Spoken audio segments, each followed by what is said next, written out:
तो अभी जो हम दोनों बातें कर रहे थे ना संगति के ऊपर, तो संगति पे एक बड़ा ही अच्छा जो विवरण है मुझे याद आ रहा है महाभारत से, तो वो मैं बताना चाहूँगा आपको थोड़ा सा। तो उसमें क्या होता है, महाभारत में 2 योद्धा थे वहाँ पे, एक अर्जुन था और एक कर्ण था। दोनों महान धनुर्धर थे। हो सकता है कर्ण उससे बड़ा धनुर्धारी हो भी सकता है और होगा शायद। दोनों की संगति जो थी वो अलग अलग थी। अर्जुन की जो संगति थी वो हमेशा, जो उसका सारथी था वो था श्री कृष्ण जी, और जो कर्ण का जो सारथी था उसकी संगति थी शल्य। शल्य जो उनका पांडवों का मामा था, उसके साथ रहती थी संगति। शल्य का मतलब होता है शंका, शक, और श्री कृष्ण जी का मतलब है चेतना। तो जिसकी संगति खुद चेतना के साथ हो तो हार ही नहीं सकता किसी, तो वो तो हार ही नहीं सकता। तो कुछ भी युद्ध में होता था जब भी, तो जो शल्य था वो शंका में डाल देता था, वो कर्ण को हमेशा ये बोलता कि तुझसे नहीं होगा ये, तुझसे नहीं मरेगा ये। अच्छा। कुछ भी वो तीर चलाता, ऐसे कर वैसे कर, ये नहीं हो रहा, ये प्रॉपर ठीक नहीं है, वो कुछ ना नुकर करता रहता था। उसका काम यही था। कर्ण उसको बोलता वहाँ लेके चल, तो शल्य बोलता था नहीं वहाँ नहीं है, यहाँ वहाँ ठीक है, ऐसे वैसे करता रहता था। उसके मन में शंकाएं पैदा करता रहता था।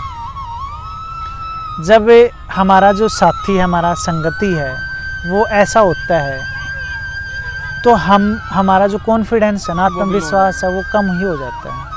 क्योंकि बार बार हमें जो सुनना पड़ता है ना कि तू कुछ नहीं कर सकता, तेरे बस का कुछ नहीं है, तेरे से नहीं होगा, तू हारेगा, तू नहीं कर सकता कुछ भी, तो वो कहीं ना कहीं अपने सबकॉन्शियस माइंड में आदमी सोचने लगता है कि हो सकता है कि कहीं मैं कुछ ना हूँ।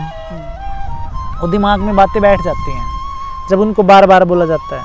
तो शल्य वही काम कर रहा था कर्ण के साथ। और जो श्री कृष्ण जी थे, जो अर्जुन को बोल रहे थे बार बार कि तू कर सकता है और तू ये करना चाहिए, तू महान धनुर्धर है, तो उसका जो कॉन्फिडेंस था वो बढ़ रहा था।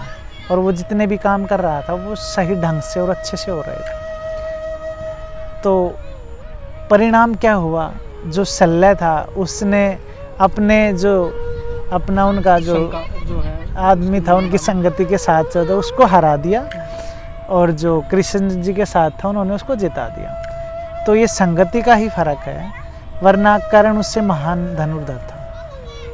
तो हमेशा ऐसे मित्र की या ऐसे आदमी की जो आपके साथ चलता है, हमेशा आपके साथ रहता है, उसकी संगति करो जो आपको मोटिवेट करता हो, जो कुछ करने को आगे अग्रसर करता हो, आपको कुछ सहारा लगाता हो, ना कि आपके मन में शंकाएं डालता हो कि नहीं आप कुछ कर ही नहीं पाओगे, आपसे नहीं होगा, आप पीछे भी फेल हो गए थे, आपको नहीं करना आता, आप इस काम के लायक नहीं बने हुए हो। तो अगर आप ऐसे के साथ रहोगे तो आप कुछ नहीं कर पाओगे। आपकी जो सेल्फ एस्टीम है वो भी लो हो जाएगी और कम हो जाएगी। आप खुद को समझ नहीं पाओगे आप क्या हो। तो इस कहानी से आप समझ सकते हैं कि आपको किसकी संगति करनी चाहिए।